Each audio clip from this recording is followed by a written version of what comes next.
Hi friends, அனைவருக்கும் வணக்கம். நாம் இன்றைக்கி ஆடி முதல் வெள்ளி அம்பாளுக்கு படைக்கக்கூடிய 2 முக்கியமான நெய்வேத்திய ரெசிபி தாங்க பார்க்க போகிறோம். தேங்காய் பால் சர்க்கரை பொங்கல் மற்றும் பானகம் எப்படி செய்யலான்னு பார்க்கலாங்க. நான் இன்றைக்கி செஞ்சுருக்கிற தேங்காய் பால் சர்க்கரை பொங்கல் வாயில் வச்ச உடனே கரைஞ்சிருங்க. அந்த அளவுக்கு ரொம்ப டேஸ்ட்டாக இருக்கும். அதுவும் இல்லாமல் குக்கரில் தான் இன்றைக்கி நான் செஞ்சு காமிக்க போகிறேன். ரொம்ப ஈஸியாக செஞ்சிடலாம். எவ்வளோ நேரம் ஆனாலும் நான் செஞ்சுருக்கிற இந்த சர்க்கரை பொங்கல் இறுகியே போகாது. அந்த அளவுக்கு இந்த சர்க்கரை பொங்கல் ரொம்ப தளர்வாக டேஸ்ட்டாக இருக்கும். அதுக்கான டிப்ஸ் அண்ட் ட்ரிக்ஸ் நிறைய சொல்லியிருக்கேங்க. அதுவும் இல்லாமல் அம்பாளுக்கு மிகவும் பிடித்த இந்த பானகம் ரெசிபியும் எப்படி ஈஸியாக செய்யலான்னு பார்க்கலாங்க. வாங்க இந்த 2 ரெசிபியும் எப்படி செய்யலான்னு பார்க்கலாம். அதுக்கு முன்னாடி நம்ம சேனலை சப்ஸ்கிரைப் பண்ணாத நண்பர்கள் ப்ளீஸ் சப்ஸ்கிரைப் பண்ணுங்கள். வீடியோவை கடைசி வரைக்கும் முழுமையாக பாருங்கள் ஃப்ரெண்ட்ஸ். வாங்க இப்போ வீடியோக்குள்ளே போகலாம். சர்க்கரை பொங்கல் செய்கிறதுக்கு நான் இன்றைக்கி 1 கப் பச்சரிசி எடுத்திருக்கேங்க. கிராமில் பார்த்தீங்கன்னா 250 கிராம் இருக்கும். நீங்கள் ஆளாக்கு கிளாஸ் எதில் வேணால் அளந்து எடுத்துக்கலாங்க. நீங்கள் ரேஷன் பச்சரிசி கூட எடுத்துக்கலாங்க, உங்கள் விருப்பம்தான். நெக்ஸ்ட்டு எந்த கப்பில் நீங்கள் பச்சரிசி அளந்தீங்களோ அதே கப்பில் 1/4 கப்பிற்கும் குறைவான அளவு பாசிப்பருப்பு எடுத்துக்கோங்க. பாசிப்பருப்பை நான் ட்ரையாக ரோஸ்ட் பண்ணிட்டு தாங்க சேர்த்துருக்கேன். நீங்கள் வெறும் வானிலையில் எண்ணெய் எதுவும் ஊற்றாமல் பாசிப்பருப்பு ஒரு 2-3 நிமிஷத்துக்கு நல்லா வாசனை வர்ற அளவுக்கு வறுத்து சேர்த்துக்கோங்க. அப்போ தான் நல்லா மணமாகவும் டேஸ்ட்டாக இருக்குங்க. இப்போ பாருங்கள், நான் நல்லா வாஷ் பண்ணிவிட்டு 2 டைம் நல்லா வாஷ் பண்ணிவிட்டு இப்போ குக்கரில் சேர்த்து விட்டுருங்க. நெக்ஸ்ட்டு நீங்கள் எந்த கப்பில் பச்சரிசி அளந்தீங்களோ அதே கப்பில் 5 கப் தண்ணி ஊற்றிக்கோங்க. கரெக்டாக இருக்கும். நம்ம ஊற வைக்க தேவையில்லைங்க. ஊற வச்சிங்கன்னா ஒரு மாதிரி அரிசி சொதன்னு ஆயிரும். ஸோ ஊற வைக்க தேவையில்லைங்க. 1 கப் பச்சரிசிக்கு 5 கப் தண்ணி கரெக்டாக இருக்குங்க. இப்போ ஒரு சிட்டிகை உப்பு சேர்த்துக்கலாங்க. அப்போ தான் தித்திப்பு சுவையை அதிகப்படுத்தி கொடுக்கும். நீங்கள் எடுக்கிற வெல்லத்தில் உப்பு தன்மை அதிகமாக இருந்துச்சுன்னா நீங்கள் உப்பு சேர்க்க தேவையில்லைங்க. இப்போ மூடி போட்டு க்ளோஸ் பண்ணிவிட்டு வெயிட் போட்டுடலாங்க. மீடியம் டு ஹையில் வச்சு 4 விசில் விட்டுருங்க. சூப்பராக வெந்துருங்க. நெக்ஸ்ட்டு பவுல் எடுத்துக்கோங்க. எந்த கப்பில் நீங்கள் பச்சரிசி அளந்தீங்களோ அதே கப்பில் 2 கப் வெல்லம் சேர்த்துக்கோங்க. நான் இன்றைக்கி நாட்டு சக்கரை தாங்க சேர்க்குறேன். வெல்லம் சேர்க்குறதா இருந்தால் நல்லா தட்டிட்டு சேர்த்துக்கோங்க. அதே மாதிரி வெல்லம் வாங்கும்போது சர்க்கரை பொங்கலுக்கு உப்பு இல்லாத வெல்லமாக பார்த்து வாங்குங்க. பாகு வெல்லம்னு கடையில் கிடைக்குங்க. நல்ல கலர் கொடுக்கும். அந்த வெல்லமாக பார்த்து வாங்குங்க. அதிரசத்துக்கெல்லாம் அந்த வெல்லம் தாங்க அதிகமாக சேர்ப்பாங்க. இப்போ அந்த வெல்லத்தை நல்லா தட்டி பொடி பண்ணி வச்சுக்கோங்க. 2 கப் வெல்லம் 1 கப் பச்சரிசிக்கு கரெக்டாக இருக்குங்க. தித்திப்பு கரெக்டாக இருக்கும். இன்னும் உங்களுக்கு தித்திப்பு சுவை அதிகமாக சாப்பிட்றவங்க 2.5 கப் சேர்த்துக்கோங்க. எப்பயுமே சர்க்கரை பொங்கலுக்கு தித்திப்பை கம்மி பண்ணிடாதீங்க. அப்போ சாப்பிடவே முடியாது, நல்லா இருக்காது. சர்க்கரை பொங்கல் ஸ்வீட்டாக இருந்தால் தாங்க சாப்பிட முடியும். நெக்ஸ்ட்டு அதே கப்பில் 1/2 கப் தண்ணி சேர்த்துக்கோங்க. இதுக்கு பாகுபதம் எதுவுமே கிடையாதுங்க. இப்போ ஸ்டவ் ஆன் பண்ணிவிட்டு ஃப்ளேமை மீடியம் டு ஹையில் வச்சுட்டு வெல்லம் கரைஞ்சி ஒரு கொதி வரவும் நம்ம ஸ்டவ் ஆஃப் பண்ணிடலாங்க. இப்போ பாருங்கள், ஒரு கொதி வந்துருச்சு. இப்போ நம்ம இதை வடிகட்டி தனியாக ஓரமாக வச்சிடலாங்க. இந்த மாதிரி ஃப்ரை பண்ணுற கடாயை எடுத்துக்கோங்க. அதில் 2-3 டேபிள் ஸ்பூன் நெய் சேர்த்துக்கோங்க. இப்போ நெய் நல்லா உருகவும். என்கிட்ட முந்திரி பருப்பு இல்லைங்க, அதனால் நான் பாதாம் பருப்பு சேர்த்துருக்கேன். 10-15 முந்திரி பருப்பு சேர்த்துக்கோங்க. ஃப்ளேமை சிம் டு மீடியமில் வச்சுட்டு பாதாம் பருப்பு நல்லா சிவந்து பொன்னிறமாக வர அளவுக்கு ஃப்ரை பண்ணிக்கோங்க. இப்போ 10-15 உலர் திராட்சையை சேர்த்துடலாங்க. உலர் திராட்சையெல்லாம் அளவில் பெருசாகும். இப்போ நம்ம ஸ்டவ் ஆஃப் பண்ணிடலாங்க. இதை ஒரு ஓரமாக வச்சுருங்க. பாருங்கள், இப்போ 4 விசில் வந்துருச்சு. ப்ரெஷர்லாம் நல்லா ரிலீஸ் ஆனதுக்கு அப்புறம் தாங்க ஓப்பன் பண்ணணும். இப்போ பாருங்கள், ஓப்பன் பண்ணியாச்சு. பாருங்கள், ரைஸ் எல்லாம் செம்மையாக குக் ஆயிடுச்சுங்க. கொஞ்சம் கூட அடிப்பிடிக்கல. அது மாதிரி இலக்கமாக தாங்க இருக்கணும், ரொம்ப கெட்டியாக இருக்கக்கூடாது. இப்போ கரண்டி வச்சு நல்லா இப்படி மிக்ஸ் பண்ணி விட்டுருங்க. அப்போ தான் நல்லா குழைவாக கிடைக்குங்க. ஏன்னா சர்க்கரை பொங்கலுக்கு நல்லா குழைவாக இருந்தால் தாங்க நல்லாயிருக்கும். நீங்கள் எந்த பச்சரிசி எடுத்தாலுமே, அதாவது பச்சரிசியில் மாவு பச்சரிசி, பொங்கல் பச்சரிசின்னு 2 பச்சரிசி இருக்குங்க. நீங்கள் எந்த பச்சரிசி எடுத்தாலுமே 1 கப் பச்சரிசிக்கு 5 கப் தண்ணி கரெக்டாக இருக்குங்க. தண்ணி ஊற்றிட்டு மீடியம் டு ஹையில் வச்சு ஒரு 4 விசில் விட்டுட்டீங்க. நல்லா இந்த மாதிரி குழைவாக அடிப்பிடிக்காமல் கிடச்சிருங்க. ஸோ இந்த டிப்ஸை ஃபாலோ பண்ணி பாருங்கள். இப்போ நல்லா குழைவாக மிக்ஸ் பண்ணி கொடுத்தாச்சுங்க. இப்போ நம்ம வெல்லத்தை ஆட் பண்ணிடலாம். பாருங்கள், நம்ம ஆல்ரெடி கரைச்சி வச்சுருந்த வெள்ளை தண்ணியை வடிகட்டி ஊற்றிக்கலாங்க. எப்பயுமே வெல்லம் ஊற்றுறதுக்கு முன்னாடி அரிசி நல்லா வெந்துருச்சான்னு செக் பண்ணிட்டு தாங்க ஊற்றணும். ஏன்னா வெல்லம் சேர்த்ததுக்கப்புறம் அரிசி வேகாது, ரொம்ப விரைச்சிக்குங்க. ஸோ அதனால் அந்த மாதிரி நல்லா வேக வச்சதுக்கப்புறம் தாங்க வெள்ளை தண்ணியோ வெல்லமோ சேர்க்கணும். நம்ம வெள்ளை தண்ணி சேர்த்துட்டு நல்லா மிக்ஸ் பண்ணி கொடுத்துருங்க. இது வரைக்கும் நம்ம ஸ்டவ் ஆன் பண்ணலைங்க. நம்ம வெள்ளை தண்ணி ஊற்றி நல்லா மிக்ஸ் பண்ணதுக்கப்புறம் ஸ்டவ் ஆன் பண்ணிவிட்டு ஃப்ளேமை கம்ப்ளீட்டாக சிம்மில் வச்சுருங்க, இல்லாட்டி அடிப்பிடிச்சிடும். நல்லா சிம்மில் வச்சுட்டு நல்லா மிக்ஸ் பண்ணி கொடுத்துட்டே இருங்க. அந்த வெள்ளை தண்ணியும் சாதமும் நல்லா ஒரு சேர மிக்ஸ் ஆகி வரணுங்க. அந்த வெள்ளை தண்ணியோட பச்சை ஸ்மெல்லாம் போகிற வரைக்கும் நம்ம நல்லா மிக்ஸ் பண்ணி கொடுத்துருங்க. 2-3 நிமிஷத்துக்கு நல்லா கரண்டி வச்சு நல்லா அடி கூடி நல்லா மிக்ஸ் பண்ணி கொடுத்துக்கிட்டே இருங்க, இல்லாட்டி அடி பிடிச்சிருங்க. இப்போ பாருங்கள், இந்த வெல்லமும் சாதமும் நல்லா மிக்ஸ் ஆயிடுச்சு, நல்ல ஒரு மனம் வருதுங்க. இப்போ நம்ம 1 டீஸ்பூன் ஏலக்காய் தூள் சேர்த்துக்கலாங்க. உங்ககிட்ட ஏலக்காய் தூள் இல்லைன்னா 4-5 ஏலக்காயை நல்லா தட்டிட்டு சேர்த்துக்கலாங்க. ஏலக்காய் தூள் சேர்த்துட்டு நல்லா மிக்ஸ் பண்ணி கொடுத்துருங்க. இப்போ பாருங்கள், நான் ஒரு 1/2 கப் நல்ல திக்கான தேங்காய் பால் சேர்த்துக்கிறேங்க.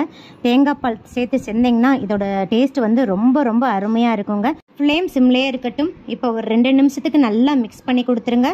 இப்போ நல்லா மிக்ஸ் ஆகிடுச்சுங்க. அந்த தேங்காய் பாலும் வெல்லம் சேர்ந்து ஒரு அருமையான செம்ம ஸ்மெல் வருதுங்க.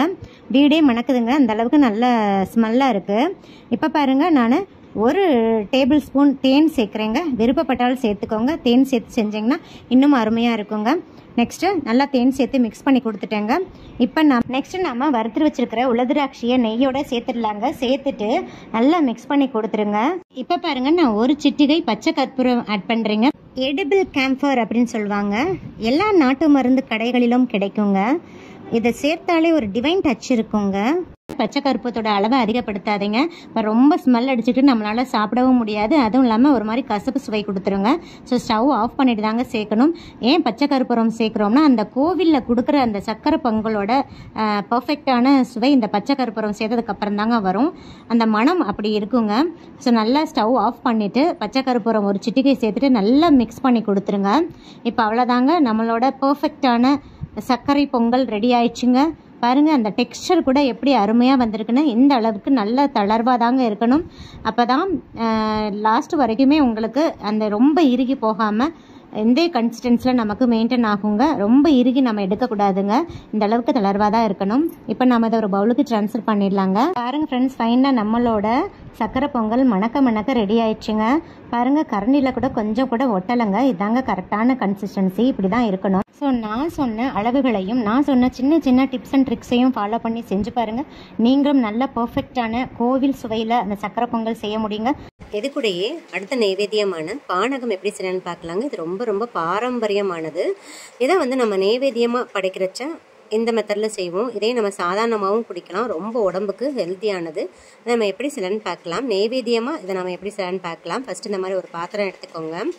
நான் இன்றைக்கி 1 கப் வெல்லத்தை நல்லா இந்த மாதிரி துருவி வச்சுருக்கேங்க. நீங்கள் நாட்டு சக்கரை கூட சேர்த்துக்கலாம்.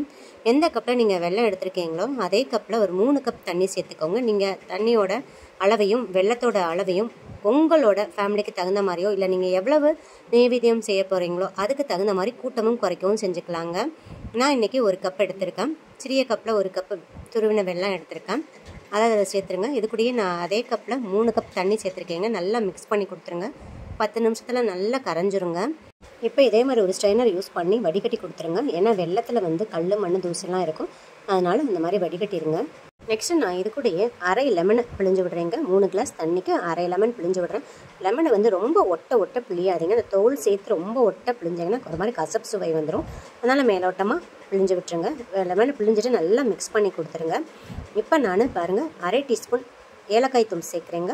நெக்ஸ்ட்டு இது கூடயே 1/4 டீஸ்பூன் சுக்குத்தூள் சேர்க்குறேன். ரெண்டையுமே சேர்த்துட்டு நல்லா மிக்ஸ் பண்ணி கொடுத்துருங்க. இன்கேஸ் உங்ககிட்ட சுக்குத்தூள் இல்லைன்னா நீங்கள் சிறிய துண்டு இஞ்சி எடுத்து தோல் நீக்கிட்டு நல்லா தட்டிட்டு அந்த சாரை நீங்கள் சேர்த்துக்கலாங்க. நான் மெயினாக சுக்குத்தூள் தான் சேர்க்கணும். இன்கேஸ் நம்ம அவசரமாக செய்கிறோம், நைவேத்தியம் படைச்சே ஆகணும், இன்கேஸ் நம்மக்கிட்ட சுக்கு இல்லை அப்படின்ற டைமில் மட்டும் நீங்கள் அந்த இஞ்சியை பயன்படுத்திக்கோங்க. இப்போ நல்லா மிக்ஸ் பண்ணி கொடுத்தாச்சு. நெக்ஸ்ட்டு நம்ம முக்கியமான ஒரு பொருள் சேர்க்கணுங்க.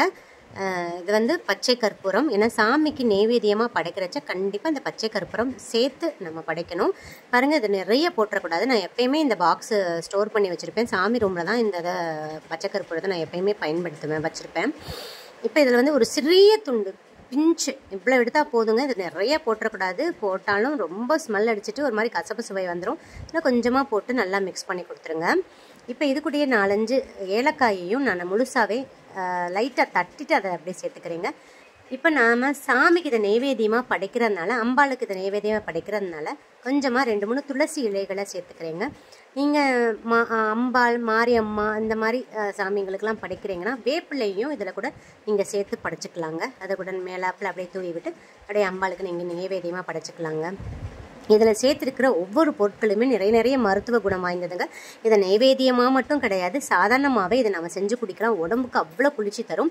பாரம்பரிய மெத்தடில் சில பேர் இதில் புளி சேர்ப்பாங்க. புளியை சேர்த்து நல்லா கரைச்சிட்டு வடிகட்டி சேர்த்துவாங்க. நான் இன்னைக்கு சாமிக்கு நைவேத்தியமாக படைக்கிறதுனால புளியை அவாய்ட் பண்ணிவிட்டு லெமன் மட்டும் சேர்த்துருக்கேங்க. ஸோ லெமன் மட்டும் சேர்த்து நீங்கள் நைவேத்தியமாக சாமிக்கு படைச்சிக்கோங்க. இப்போ இந்த பானகத்தை கண்டிப்பாக எல்லா ஆடி வெள்ளிக்கிழமையும் அம்பாளுக்கு நைவேத்தியமாக படைங்க. ரொம்ப நல்லதுங்க. படைச்சிட்டு நாமளும் குடிச்சிக்கலாம். நம்ம வீட்டுக்கு வர சுமங்கலி பெண்களுக்கும் இதை நம்ம கொடுக்கலாங்க. ஸோ மறக்காமல் இந்த நைவேத்தியத்தை செய்து சாமிக்கு படைத்து வழிபடுங்க. ரொம்ப எஃபெக்டிவானது. ரொம்ப சிம்பிள் தான். ஒரு 2-3 நிமிஷத்தில் செஞ்சிடலாங்க. இந்த நைவேத்தியத்தை இந்த காலையில் வெள்ளிக்கிழமை காலையில் 10 மணிக்கு ராகு காலத்தில் பக்கத்தில் இருக்க துர்க்கை அம்மன் கோயிலுக்கு நைவேத்தியமாக படைச்சிட்டு அங்கே வர்ற சுமங்கலிக்கு ரெகுலராக கொடுத்துட்டு வருவீங்க. ஆடி வெள்ளிக்கிழமை இதே மாதிரி செய்வேன்.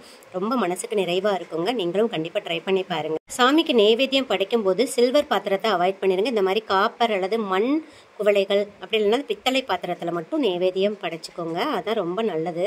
ஆடி வெள்ளிக்கிழமை சாயங்காலம் உங்களோட குலதெய்வத்தை ஃபஸ்ட்டு கும்பிட்டுட்டு அதுக்கப்புறம் மகாலட்சுமி தாயாருக்கு ஒரு சிம்பிளான பூஜை செய்யுங்க. ஒவ்வொரு வெள்ளிக்கிழமையும் இந்த மாதிரி செஞ்சுட்டு வாங்க. மகாலட்சுமி தாயாருக்கு ரொம்ப வாழ்வில் முன்னேற்றம் இருக்குங்க. எப்படி பூஜை செய்யணும் அப்படின்றதுக்கான வீடியோ உங்களுக்கு வேணும்னா எனக்கு கமெண்ட் பாக்ஸில் சொல்லுங்கள். ரொம்ப சிம்பிள் தான். நான் எப்படின்னு நான் உங்களுக்கு அடுத்த பதிவில் அப்லோட் பண்ணுறேன். இந்த வீடியோ உங்களுக்கு மிகவும் பயனுள்ளதாக இருக்கும்னு நினைக்கிறேங்க.